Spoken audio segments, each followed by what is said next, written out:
шоу GMB Pictures.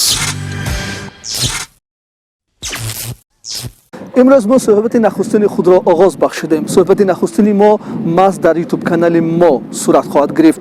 صحبت اولین ما با نفری سرشناخته تئاتر تاجیک، نفری که دوام 50 سال اینجا موی سری خود را گفتم ممکن است که ماست در همین تئاتر سفید کرده است. این نفر عمر علیف هستند. باید یک جای این صحبت را تماشا میکنیم. خب سلام علیک. و علیکم السلام.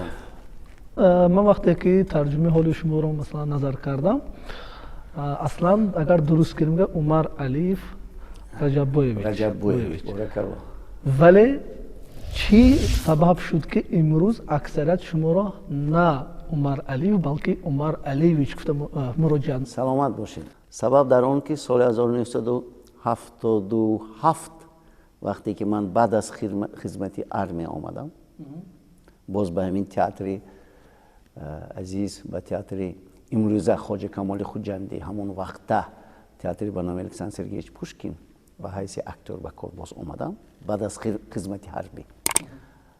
اینجا یک رسام بینیاد به همتا گویم خطا نمی کنم، سر رسام تئاتر ایلیا سیمیونیچ بوروف بودند. اون کس پیشنهاد کردند به شورای بدیعی که یعنی بخشیده به سال نو یک نمایشنامه یعنی سیناریه یا اینکه پیسی همون نمایشنامه خودشان نویسند. به زبان روسی نویسند و در نقش، من دروغ نمیگویم، در قریب که در 12 نقشی که در آنجا بود، حتی بابای برفی، حتی برنده، کرباس براباس، از طریق خطاب چی میفهمید، راهزن، انا دوستی عزیز و هاکذا نوشتن عمر علیویچ. و همین عمر علیویچ من چرا من روزگی دادم که از سال 1977 من عمر علیویچ. برای چی؟ برای اینکه پدرم دو نام داشتن، رجبعلی علیزاده، رجبوی علیزاده. در پاسپورتم رجبویویچ، هم توش به علیش کی بود. این یکی از چوریاران پیامبر که هستن. من 100% روزگی دادم به همین موند همین عمر علیویچ. عمر علیف актер, суханвар ва профессори донишгоҳи давлатии хуҷанд ба номи академик Бобоҷон Ғафуров 20 июли соли 1952 дар шаҳри Хуҷанд ба дунё омадааст. соли 1976 донишгоҳи давлатии ГИТИСи шаҳри Москав ба номи Луначарскийро хатм кардааст. ихтисос актёри театри драма ва кино. то имрӯз дар театрҳои Камоли Хуҷандии шаҳри Хуҷанд ва Маҳмудҷон Воҳидови шаҳри Душанбе ба ҳайси актёри драма кору фаъолият бурдааст. илова бар ин дар чанд намоишномаҳои театрӣ ва филмномаҳо мисли Шикасти ташнагӣ, Абдуи Хуҷандӣ ва амсоли инҳо нақшҳои асосиро бозидааст. дорандаи шоҳ-ҷоизаи Парасту, аълочии фарҳанги ҷумҳурии Тоҷикистон ва барандаи ҷоизаи ба номи Камоли Хуҷандӣ мебошад. шоу GMB Pictures. солҳои ахир нигаронӣ аз театр зиёд шудааст. яке набудани саҳнаҳои дурустро баҳона мекунад, дигаре режиссёрро ва савуми бошад хоҳиши рафтан дорад, аммо мегӯяд ки боз ҳамон саҳнаи такрор аст, на чизи нав. назари шумо чаро чунин аст? من قبل از بالاتر سر کنم با اجازه شما. бошад. با ما یاد دادند و امروز من همین رو هم تلقین میکنم به شاگردان خودم که چیزی ممکن دقیق‌تر از دهان من بره فکرم دیدن در کار. برای چی؟ همون چیزی بهتر از همونجا گرفتن. یعنی مردمی ما عادت کردن با جای نرفته پیشکی گفتن. خود نمیگویند به تئاتر، از یک طرف ایستاده میگویند که تئاتر، میفهمید تئاتر نه آنقدر پیش رفته است، تئاتر قفا مونده است، حتی تئاتر مرده ایستاده است. خطا. چرا خطا؟ بقریبی تئاتر نورسان برای کودکان و نورسان یک کارگردانی بسیار جوان اولین کارش میفهمید موند نمایشنامه برای کودکان و نورسان. بهترین بود. نامزد علم‌های سندشناسی محمدالله تبرف اتفاقاً به خوجند با دیگر کار آمده بود که اون رو تکلیف کردن. همین قدر وی تعریف کرد و گفت که باز میگن که تئاتر مرده است وقتی که کودک‌ها چنین بازی میکنن. یعنی тамошобиноне ки ё онҳое ки ба театр наздик ҳастанду аз боло истода мегӯянд ки театр мурдис аст, хато. Баръакс биёянд онҳое ки ин гапа мегӯянд, шумо номбар кунед ки онҳо кадом намоишномаҳои театр дидаанд ва кадом актёрҳоя мешиносанд. новаста аз он ки вай дар хуҷанди бостонӣ бошад ё ин ки дар пойтахт кишвар бошад, вай театри лоғутӣ ҳаст ё ин ки театри ҷавонони ба номи Маҳмудҷон Воҳидов ё ин ки театри Қурғунтепа ё ин ки театри Бадахшон, бигузор ақлан номбар кунанд. ақлан онҳое ки мегӯянд ақаллан 5 актёри машҳури тоҷикӣ номбар кунанд, ҳолон ки дар ҳар як театри Тоҷикистон актёрҳои забардаст кор мекунанд. бовар мекунед актёрҳои мо на ин ки дар Тоҷикистон, берун аз Тоҷикистон машҳур ҳастанд. дар филмҳои ҷаҳонӣ нақшҳо меофаранд. бовар кунед. хуб устод, агар ман гӯям ки имрӯз интернет ҷои театрро гирифта истодааст, шояд ба ҳамин хотир бошад ки имрӯз ба театр кам нафаро меоянд. шумо розӣ ҳастед ба ҳамин чиз? чаро? дарав ҷавоб додам. чаро? фикрам накардам. не чаро ки нигоҳ кунед, агар актёре ки ман инҳо борҳо гуфтам, инро боз мегӯям ки ҳар як актёре ки худро ҳурмат мекунад, ки вай актёр аст, вақте ки шумо савол метед ки барои ту чӣ қимматтар, чӣ наздиктар, театр ё кино, дарав мегӯяд театр. чаро? инам ман тақозо карда истодам бо интернет. чаро? барои ин ки шумо театр мебиёед, нафаси гарми актёра ҳис мекунед, вай рӯбарӯ бо шумо нақш меофарад. дар интернет шумо мебинед халос, на вай шумо ба ҷавоб дода метавонед, на шумо мефаҳмед. хай мумкин суҳбат кунед ҳамто, лекин вақте ки шумо вай дар саҳна чӣ хел бозикарӣ истодааст, нафси гарми вай эҳсос намекунед, ҳис намекунед. барои ҳаминам интернет ин чизи хуб, ман намегӯям ки худам ман интернет надорам, ман дурӯғ намегӯям.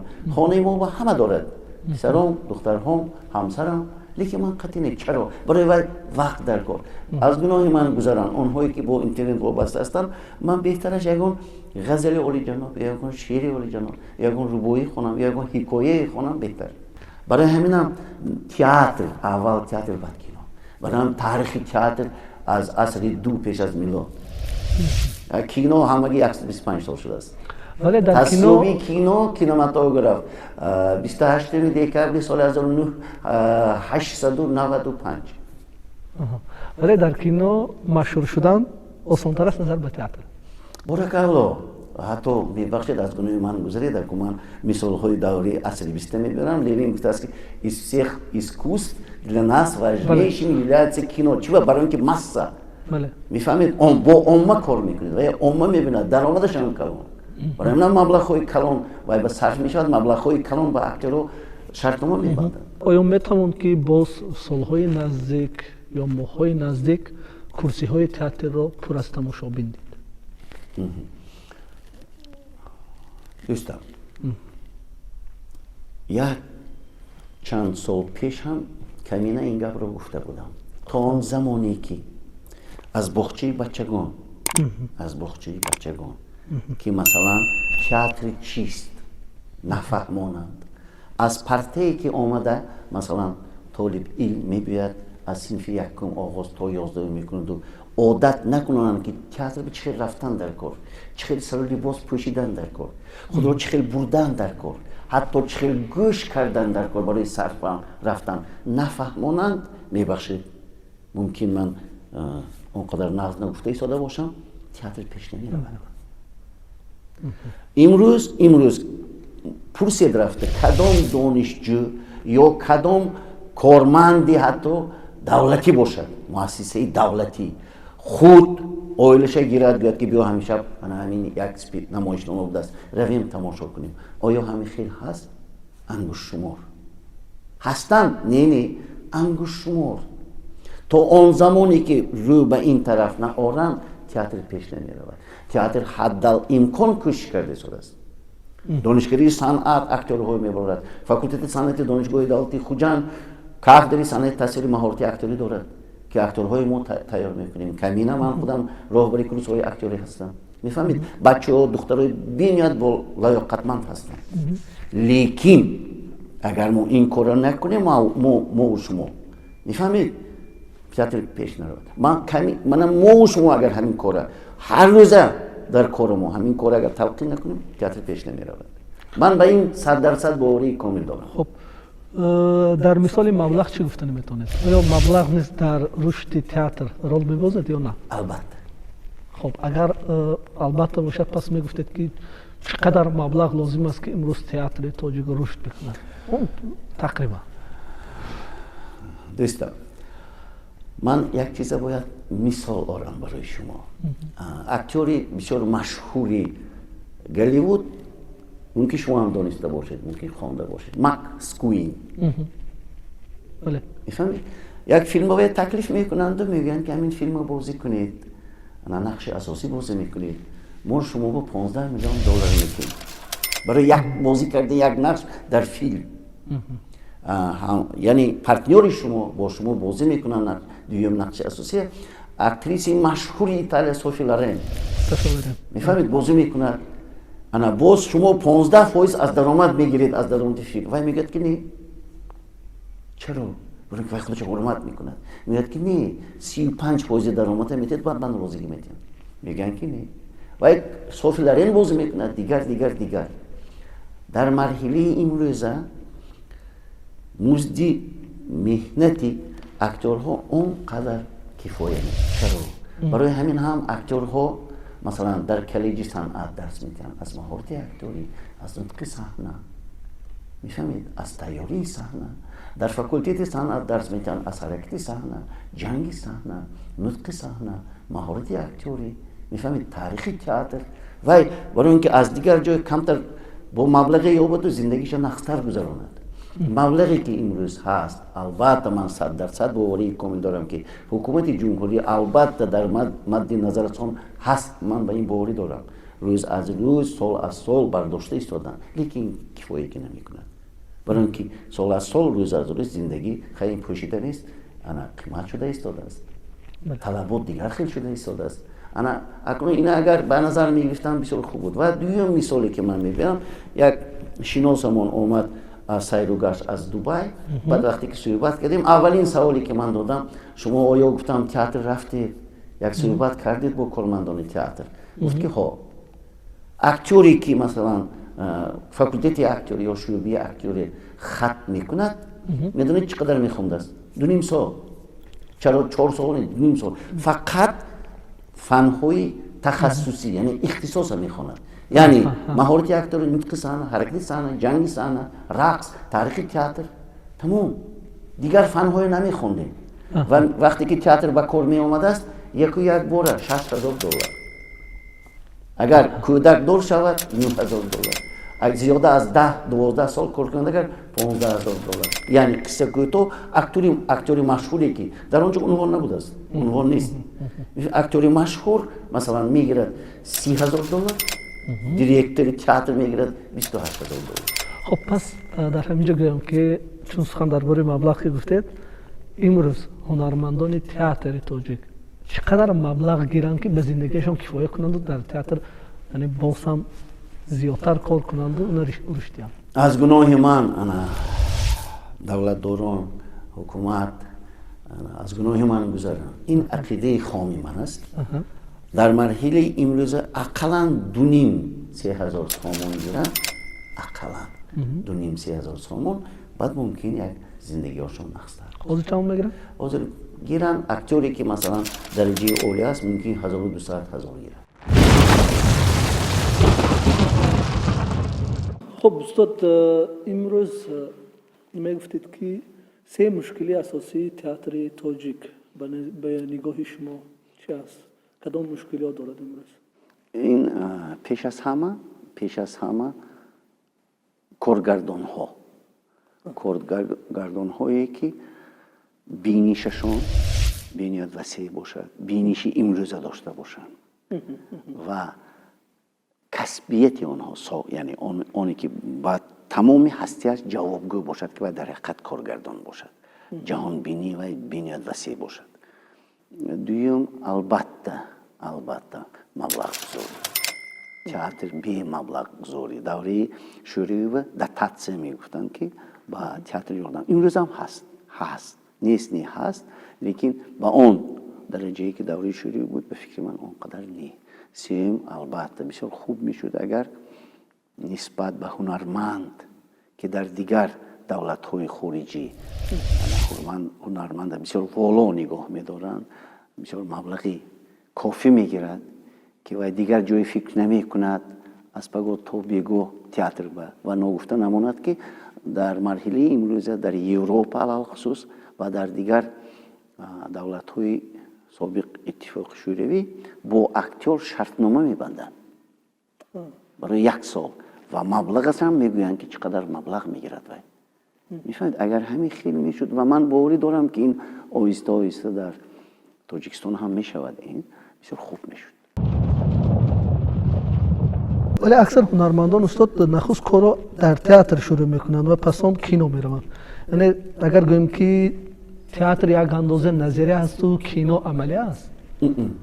در سابق اتفاق شوروی، اتحاد شوروی یگانه تئاتر کینو اکتور در مسکو بود. در دیگر جایها ممکن من ندانم، لیکن در اون سطحی که من میدانم نبود.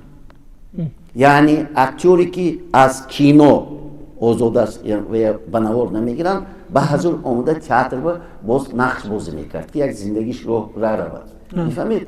تا امروز تئاتر کینو اکتور در مسکو عمل میکند، لیکن در دیگر دولت ها در دیگر مثلا شهرهای بزرگ من نمیدونم که هستند، لیکن در تمام دنیا تئاتر ها در مد اول نیستند. چرا؟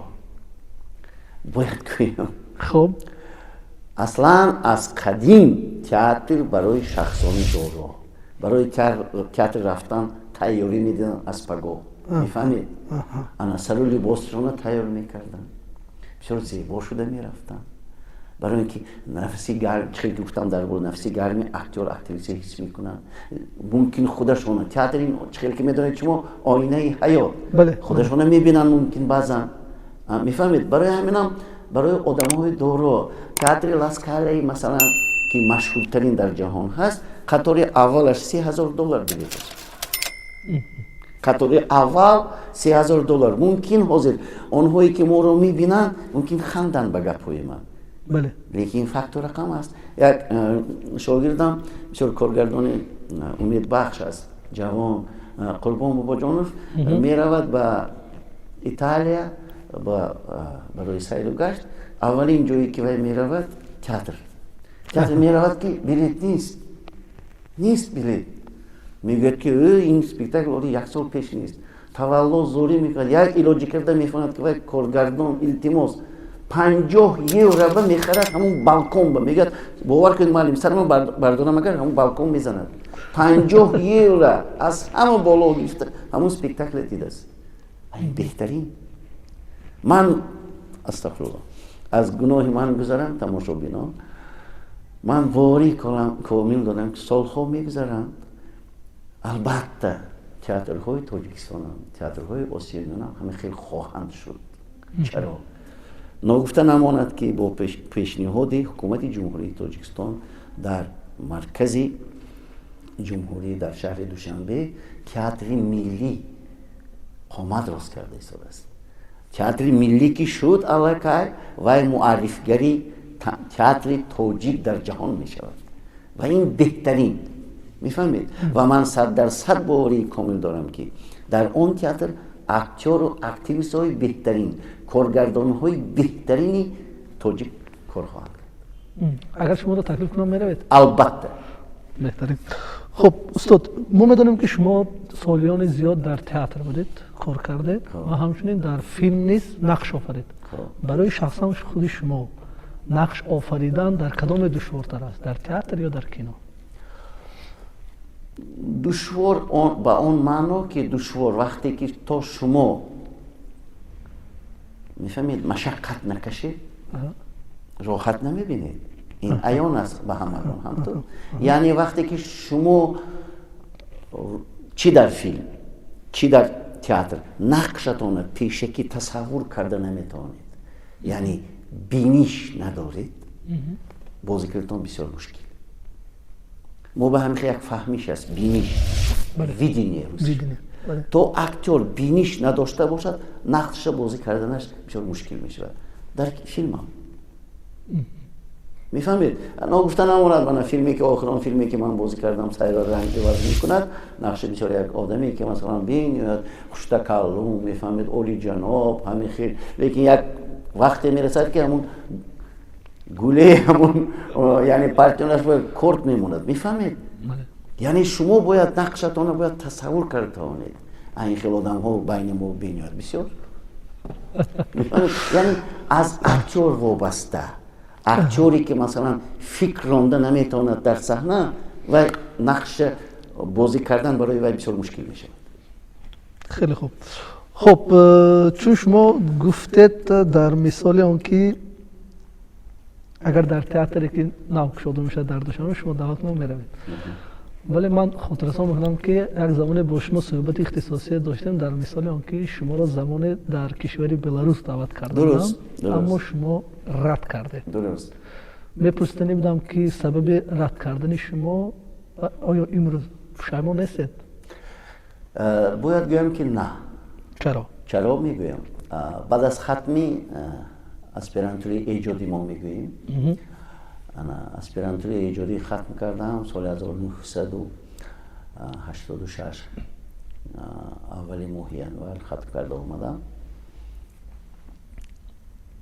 باید گویم که دو ریسپوبلیکا به من این همون وقتا به هر حال اتحاد شوروی بود عمل میکرد هم ازبکستان هم دانشکده تئاتر ازبکستان هم یعنی دانشکده صنعتی از آن مینسک بلاروسیه به من مراجعت کردم. حتی نامش گفته میتونم همون شخصی که به من مراجعت کردن سترادومووا اون کس برنده نامی تلویزیون بلاروس ممکن در مرحله امروز سین سالشون یک ممکن در حیات در قید حیات هم نباشن همون سالها اون کس تخمینا یک 60 سال داشتن.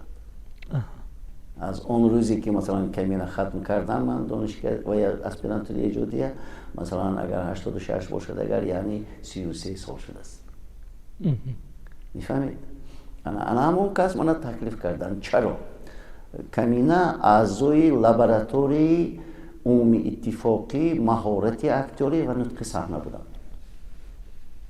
و هر سالی که ما جمع می شدیم چه در سن پترزبورگ چه در تبلیسی یا چه در مثلا مینسک میفهمید یا چه در پریبالت که ریگا مثل تالین ویلنیوس جمع می اومدیم البته از یکدیگر با خبر میشدیم از کار یکدیگر. کمینه در اونجا مشقا نشان میدادم نسبتا جوان که بودم مشقا نشان میدادم. انا همه میدید انا برای همین خیلی تکلیف شده بود. حتی من گفته بودم سوال داده بودم که من از گناه هم گذارید و من اونقدر زبانی روسیه به هر حال دانم تا سطحی که مثلا من میدونم نمیدونم. اون گفتم که نه شما اول از تکنیک سر کنید. برای اینکه من شما گفتم که یعنی ما پیش از اونی که ما صحنه برایم اکتور باید خود رو تیار کند. ما مشق‌ها داریم مشق‌های آواز که وابسته با آواز هست. میفهمید؟ یکی از همون مشق‌های من از شما نشان داده میتونم. باشد. از گناه من گذارید میبخشید من شما گفتیم باید قطع کنید من دیگر آوازم گرفت. این کار من کردم میبخشید قطع کنید من دیگر قبض نمیتونم. میفهمید؟ یعنی اینم یک نمودی مشق. بی مشق من این خیلی قبض نمیتونم. باید من آواز خودم یعنی اپارتی آواز خودم نقص مشق دارنده باشه. من قریب خودی حاضر باور کردم قریب میفهمید؟ انا برای من این یک نمودی مشق. خب ببینید دوستان شما از آن سالها خیلی با یک گوییم که شوق نقل کرده. اگر همین حالا دعوت کنم میرفتید؟ نه ممکن روان بود برای هم یک پیشروی خودم. چخیلی که در قول شما گفته روزی بینی حد صحبی تئاتر علاوه خصوص در اروپا که علاقه و بلاروس اروپا داخل میشده و دولت علویده است بینی سخت ترقی کرده است. البته میرفتم برای یک دیدن. میفهمید؟ انا و نیت هست که روان. من به نظر شما همین گونه مستر کلاس ها لازم هستند برای تئاتر که یعنی هنرمندای ما به خارج روند یا اینکه گوییم که режиссерҳои машҳур ба театрҳо биёянду як мастер-классҳои худашонро гузаронанд? ҳатмист. ҳатмист. бояд ҳамин хел шавад. дар давраи шӯравӣ ҳамин хел буд. хоб охирон маротиба ки омада буд барои гӯем ки ягон мастер-класс ба ҳамин театри Камоли Хуҷандӣ омадан барои шумо дарс гуфтан барои кормандо ё ин ки гуфтан мумкин аст ки ҳунармандои ин театр ба хориҷа сафар карда бошанд? буд ҳамин ба наздики солҳои ман? Не. ба хориҷа сафар кардан, театр сафар кард, лекин мастер-класс дар театри Хоҷа Камоли Хуҷандӣ шудагӣ шуд. давраҳое ки масалан Барзу Абдураззоқ кор мекард, баъзан худи Барзу Абдураззоқов камина, баъзан мо ин ё он чизҳои бениҳоят нозука фаҳмонда медодем. мефаҳмед? фаҳмонда медодем, баъд актёрҳо баъзан ҳайронам мешуданд. бовар кунед, ҳайронам мешуданд, баъд иҷроям мекарданд. актёр ҳама рӯза аз болои худаш бояд кор барад. мефаҳмед? Кор барои ҳамин Станиславский асосгузори системаи актёрӣ, корбари актёрӣ Константин Сергеевич Станиславский гуфта, китобаш ҳаст ки номи китобаш «Работа актёра над собой». мефаҳмед? вай актёр ҳама рӯза бояд кор кунад. яъне ҳама рӯза санъати худро сайқал диҳад. пианинавоз агар як рӯз 2 соат пианино навозад, агар вай дастҳояш шах мешаванд. ва ҳоказо ва ҳоказо ва ҳоказо.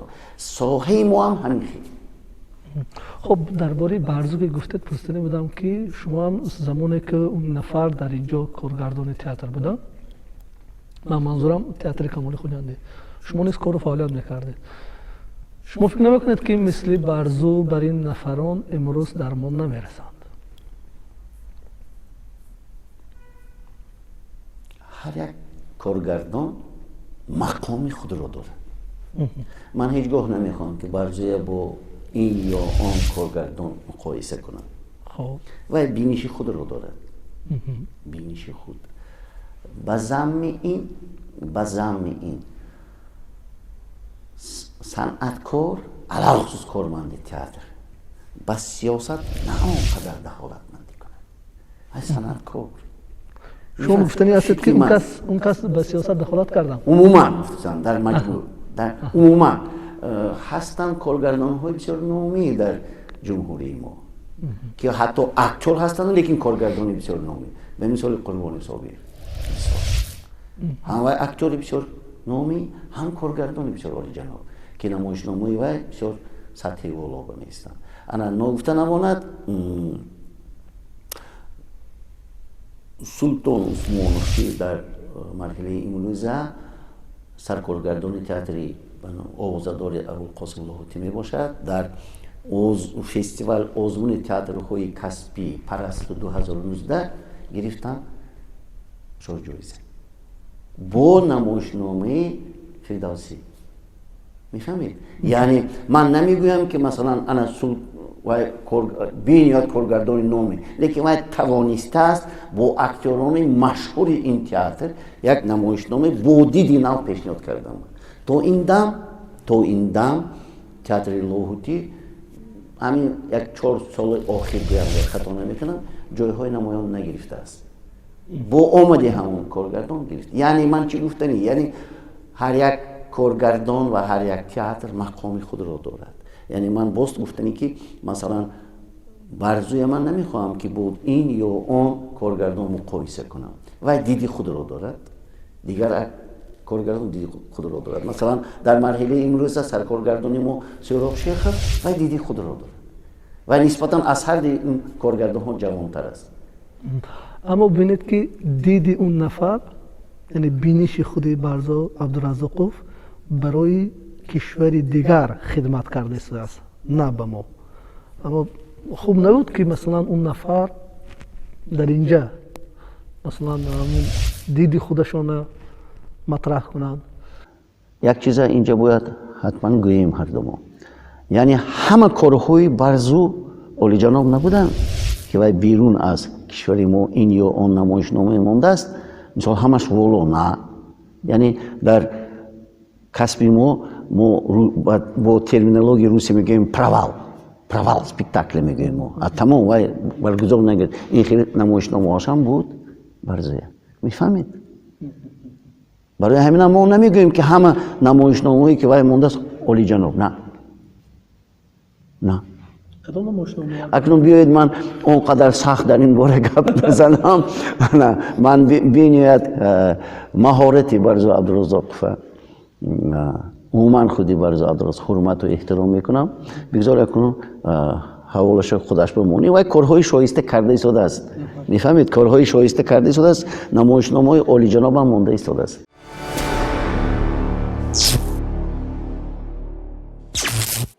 خب استاد پرسیده بودم که شما امروز به آینده تئاتر تاجیک باور دارید یا نه؟ 100% باوری دارم. باور از این زیاد هم.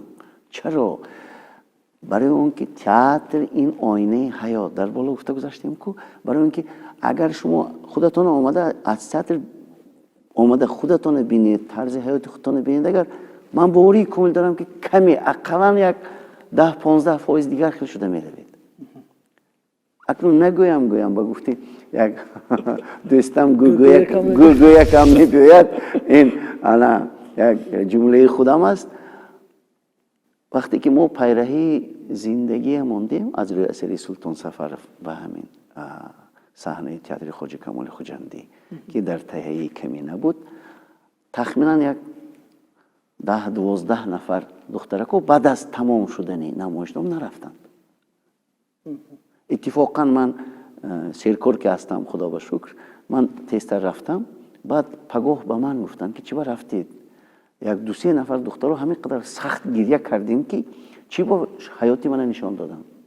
او این حیاتی من کو اثر درباره حیات دانشجویان دانشگاهی تیپ می رود که اینا سالهای پیش رمنویسی مشهوری ما سلطان سفر رو نوشتن درباره جوانان. بسیار اثر نغز و ما امید داریم که این اثر باز روی صحنه آره.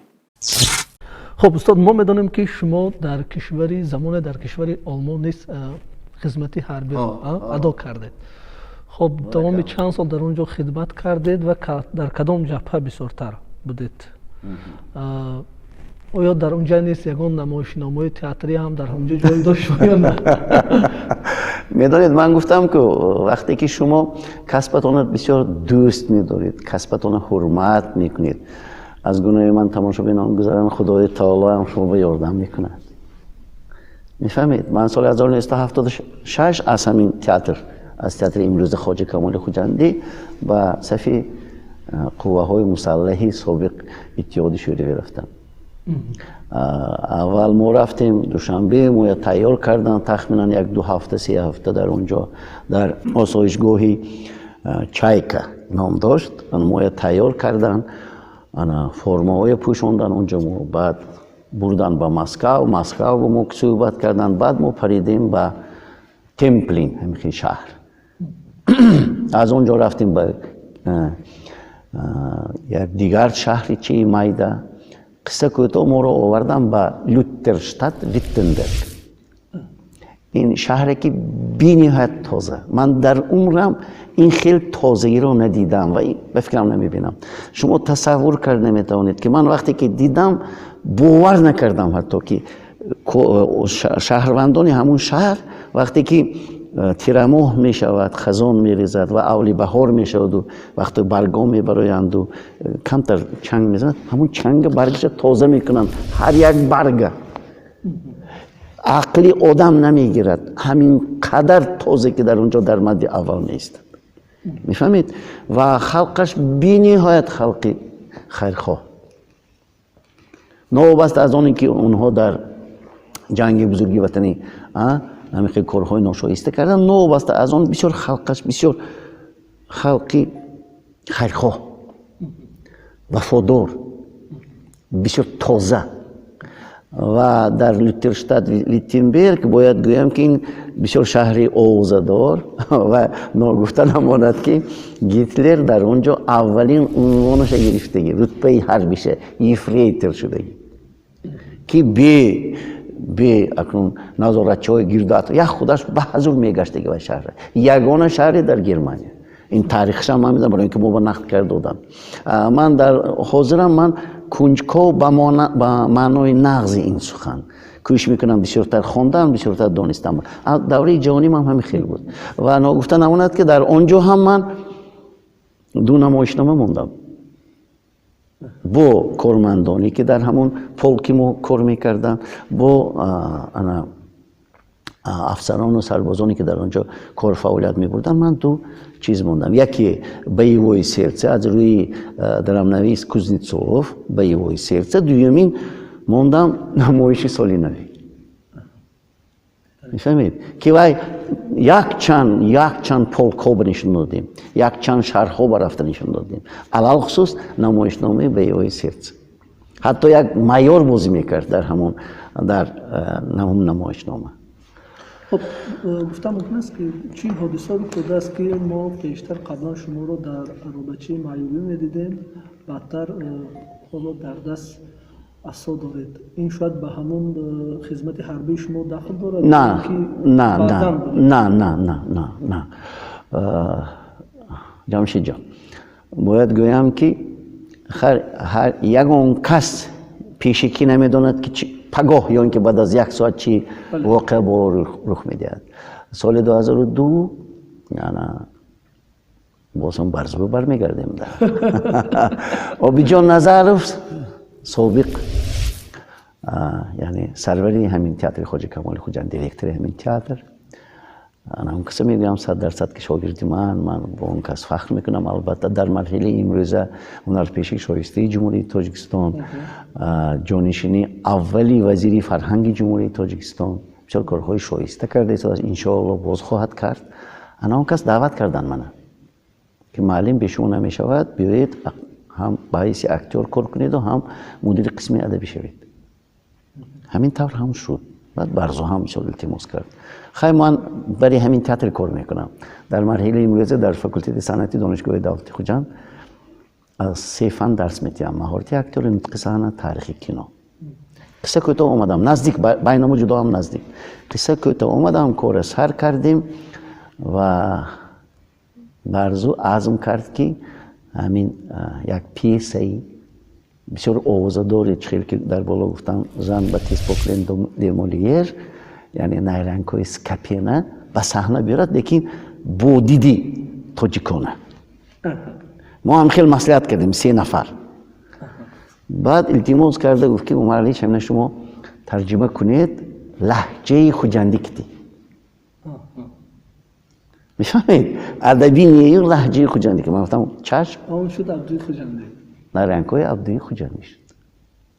این سال یعنی این سال 2001 اولین مراتب سال 2001 این کار ما کردیم. من ترجمه کردم به لهجه خوجندی، ترجمه کردم از زبان تاجیکی که ترجمه شمس قیام از روسی بود. یعنی من کارکرد کردم با همونه گرداندم صاف لهجه خوجندی بود. در طول تقریبا یک ماه یا 40 روز بود. نقش اساسی نه، همه نقش‌های تقسیم کردن. من اشتراک نمی‌کنم. نه من تمام اشتراک نمی‌کردم. حاضر نقش‌های تکلیف کردن وقتی خوانشی روی میز سر شد. در همون حجره خودی برزو عبدالرزاق که حجرهش کلانتر بود، گرمتر هم بود. همونجا سر شد. روزی از اونجا گذاشتم که همه من دیدن و خنده کرده، گفتن که علاوه خصوص برزو عبدالرزاق و آبیجان نظر گفتن که عمر یک دقیقه ممکن شما. من گفتم خودش گوش میکنم، ما اینو خوانده نمیتونیم. یک بار خودتون خوانده تید. در اونجا باید نقشی که من ثانیاً بازی کردم باید شادروان استاد ما ارباب هنر جمهوری تاجیکستان اسلام سالموف باید بازی میکردم. نقشی توبه استغفرالله نقشی داماد پادشاهی. میفهمید؟ من در آمدم گرفتم و خواندم که همگان خندیدن. منم خوجان به همین خیلی گپ ها هست. چارلز بیتون. بله. چه قدری میکنی؟ من تیفام رفتم دامازیر. قدری نکنم با. گپ بینو افتاده بینو و هاکذا و هاکذا و هاکذا. در همین مرحله در خوجند پور گپ نمیزنن، کورد نمیگوین، کدته یعنی میفهمید. انا اکتور ها و این بسیار معقول شد. بعد وقتی که من خوندم بعد برزوف که اومد یک التماس دارم، یعنی اسلام سلاموف بینیاد سیرکور هستن، گفتن که من باید دوبلور کنم، چی میشد که شما بازی کنید؟ من گفتم چه خیلی میشد؟ من 4 کیلوام بتون بود. گفتم خب مالش بازی کردم و یکی از بهترین نقشهایی که من بازی کردم. من یکون قدر افسوس نمیخورم. میفهمید؟ انا بازی کردم در آشیانه سیمی همین تئاتر تالاری مایده بود که 240 نفر آدم میبرد. حتی همون دور و زمان شخصانی بودن که 1 ساعت پیش اونجا جای گرفته میشدن. میفهمید که بینید همین اسپکتاکل بینیم گفتن. بلیت نبود. تخمینا نمیدونم ما چند مرتبه زیاده از 50 مرتبه بازی کردیم، 60 مرتبه بازی کردیم. دویمو تالار پوری مردم بود. میفهمید؟ و نگفته نماند که سال 2002 ما سفر هنری کردیم به پایتخت کشور و شهر دوشنبه و در تالاری همون صحنه، یعنی تالار خالی، جای نشست تماشابینان خالی، در صحنه تئاتر اپرا و بالت به نام صدرالدین عینی همون چیزهای جای نشستگی آدم همشه بریدیم ما که مخصوص تناکا بودن، مخصوص کلپچه های قرات ریخته بودن با. میفهمید که اونجا ما میکشیدیم. همونجا ما بازی کردیم. بغیر از نیرنگ‌های عبدوی خوجانی دیگر نمایشنامه برده بودیم باز ما. و همه خواهش اون داشتن که باز ما فقط نیرنگ‌های عبدوی خوجانی بازی کنیم. پیش صفانی همون شهر دوشنبه از ما خواهش کردن که مراتب آخران ما بازی کنیم. سال 2002 یعنی 2 ماه ایون من بازی کردم. همون در صحنه یک بار گرنگ شدم. در صحنه تماما چشمم سیاهی زد. حتی آبی جان گفتم، آبی جان که نقش اساسی بازی میکرد عبدویه، گفتم که آبی جان من از یکون کار میشم، چشمم سیاه یکون چیز نمیبینم. که معلم خودتون دارید قصه کوتاه برآمدم برزا عبدالرزاق گفتم که من دیگر بازی کردن نمیتونم، از یکون کار میشم. اما گفت که یک صحنه مون التماس گفت با چای گرم داد. همون وقت با چای گرم ممکنه بود. وای هم نمیدوند که قصه کوتاه یک علاج کرده بازی کردم.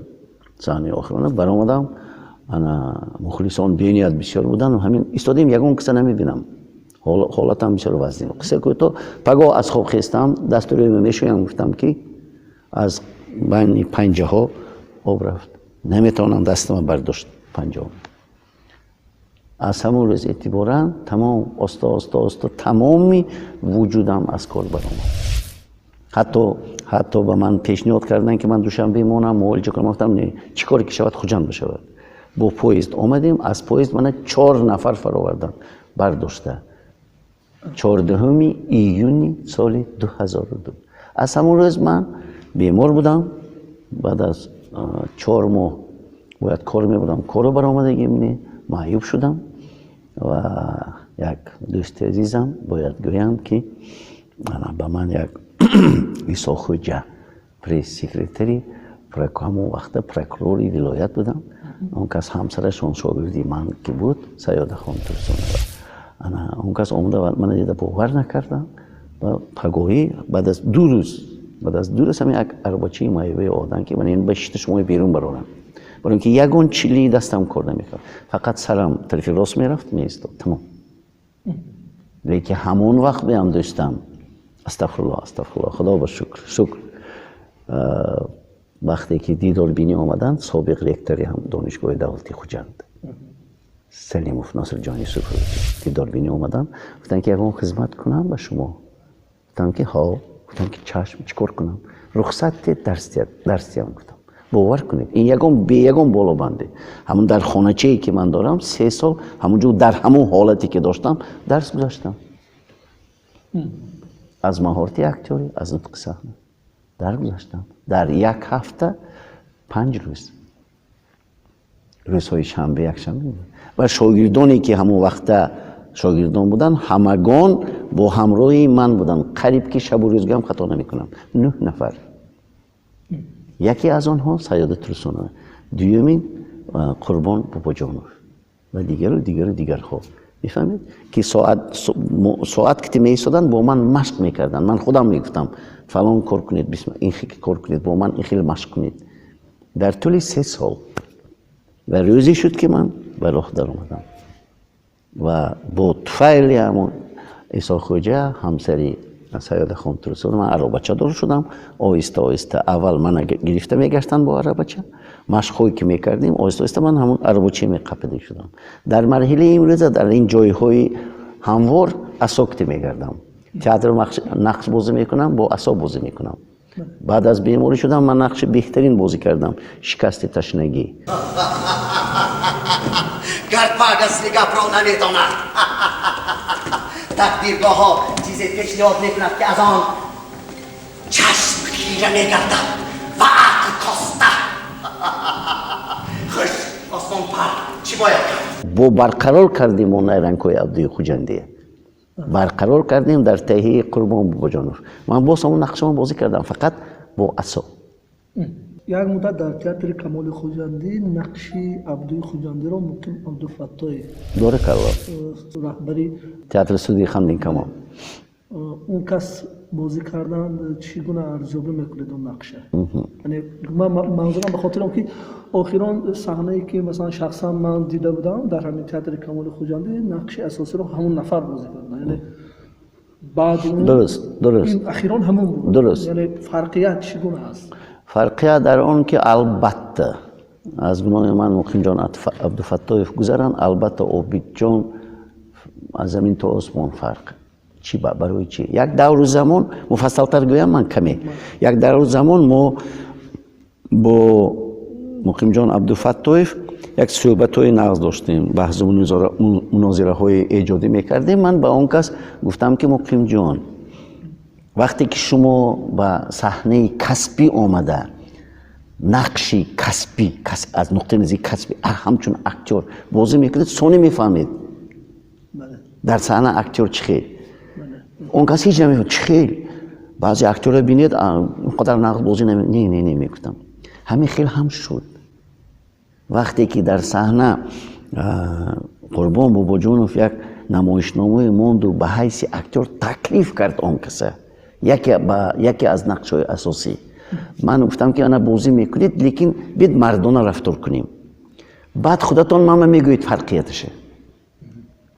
вақте ки он кас бозӣ кардам, бовар кунед, худашон омада гуфтанд ки Умар Алиевич, гапатон ҳақ. чаро? дар намоишномаҳое ки Хамдин Камол бозӣ мекард ё дигар лаҳзаҳои гуворо бозӣ мекарданд, бисёраш 10 дақиқа, ана равед 12 дақиқа, ана равед 15 дақиқа. ҳамту дар театр актёр як барояд агар нақши асосӣ бозӣ кунад, то охири ҳамун намоишнома аз саҳна намеравад. вай бояд амал кунад, сухан гӯяд, ҳамон ҳолат дарояд ва ҳоказо. мефаҳмед?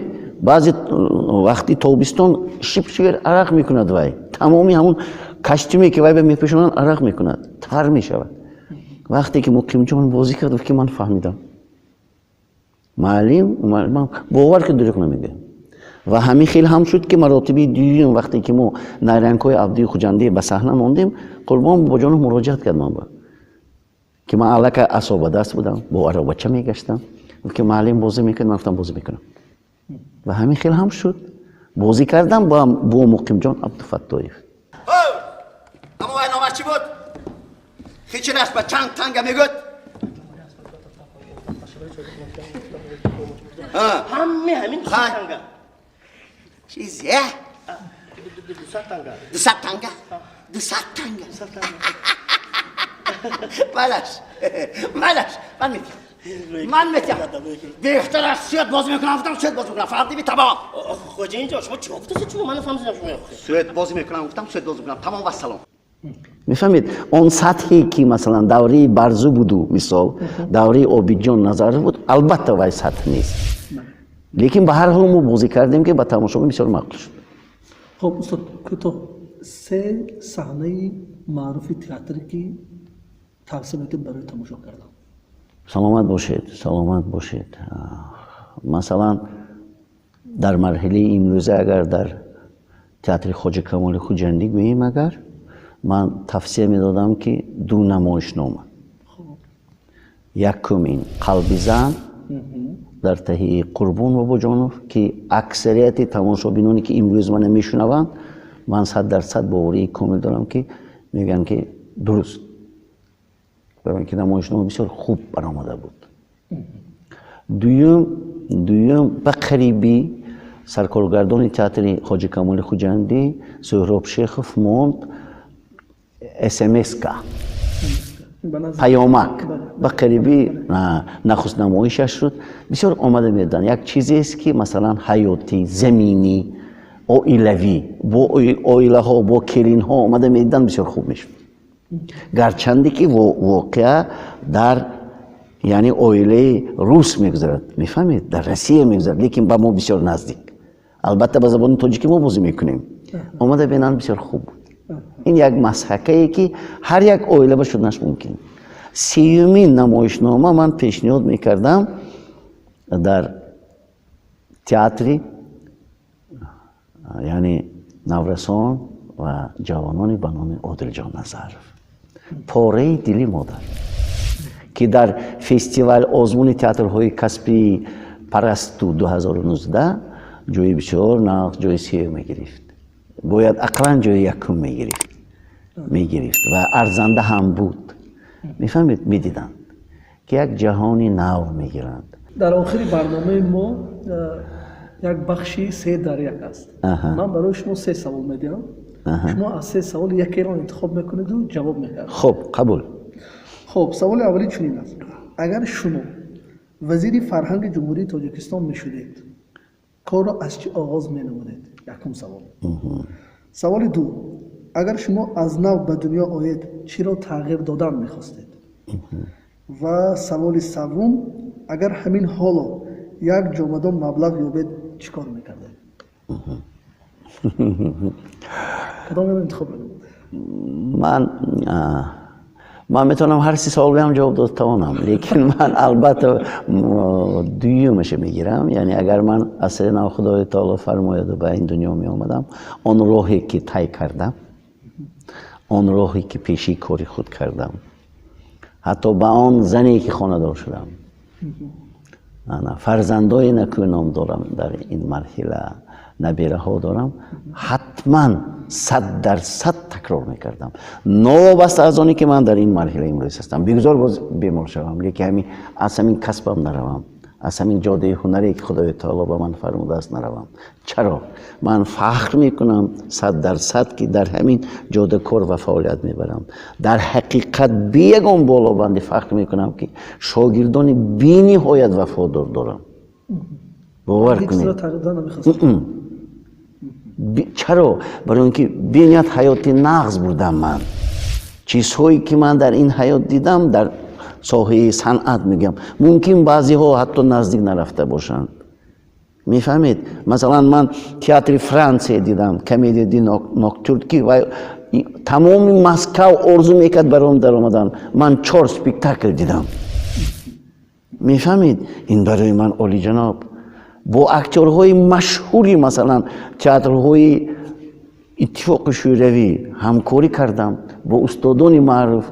باور کنید دروغ نمیگویم با استادان بسیار معروفی تئاتر تاجیک به مانند حاجی قل رحمت الله محمود جان واحدوف عطا محمد جانوف حبیب الله عبدالرزاقوف تورخان احمد خانوف ناصر حسنوف میفهمید مریم ایسایوه انا تمر عبدالشکور علال خصوص که من اون کس استاد خود میخوانم میفهمید با سلطان سفرов با صالح زاده با محرم فیضوف با خوشنظر میبلیف که همکاری زیج داشتم با فرخ قاسیموف و من چرا این راه تغییر دهم؟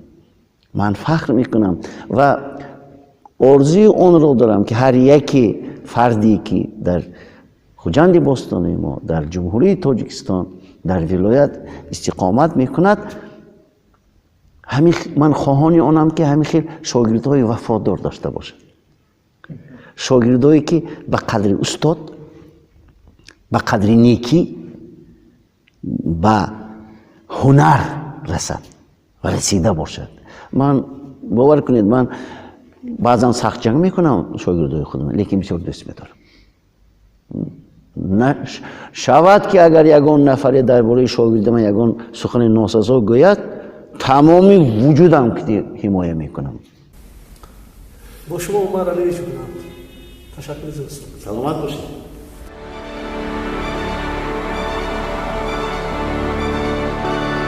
GMB Pictures.